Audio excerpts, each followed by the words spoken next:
Bean Tarts.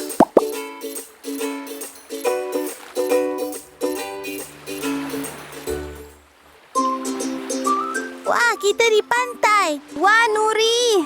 Ombak tu macam buih. Jom main air. Nuri dan Tori, jom. Jom. Nuri, Tori, tunggu sekejap. Ya? Kamu lupa sesuatu yang mesti kita buat sebelum masuk air? Saya dah pakai jaket keselamatan. Tori pun dah pakai cermin mata renang. Kami dah sedia. Ayah, Tori masih belum sedia. Panaskan badan dulu. Kena panaskan badan dulu baru boleh main air dengan selamat. Jom mula sekarang juga. Okey, ikut je kiraan ayah. Jom panaskan badan. 1, 2, 3, 4. 2, 2, 3, 4. Ke sini, ke sana, regang-regang. Hehe, seronoknya. Panaskan badan tamat. Jom kita masuk air. Tori? Tori pergi mana? Saya takut air. Tori, kita dah panaskan badan. Kenapa kamu masih kat sini? Jom kita percik-percik main air. Nuri, sebenarnya saya takut air.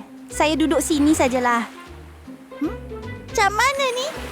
Saya ada idea bagus. Mula-mula, ambil bali kuning dan hiaskan cantik-cantik macam ni.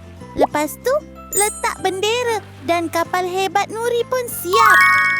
Apa ni, Nuri? Inilah kapal khas untuk kamu, Tori.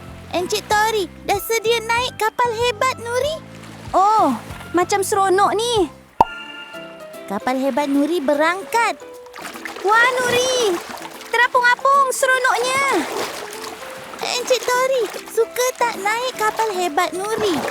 Ya, Kapten Nuri. Saya langsung tak takut lagi. Tapi, Kapten, kapal ni nak pergi mana?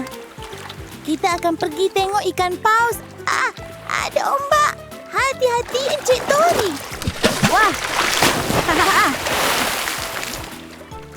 Goyang-goyang, seronoknya. Hehehe, operasi hebat bermain air berjaya besar. Sekarang, saya pun suka main air. Terima kasih, Nuri. Nuri, Tori, seronok tak? Ya, Ibu. Seronok sangat. Betul tu, main air dengan Kapten Nuri sangat-sangat seronok. Nuri dah jadi detektif, sekarang jadi kapten.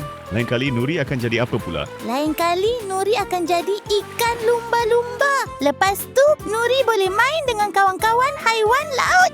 Hahaha. Hahaha.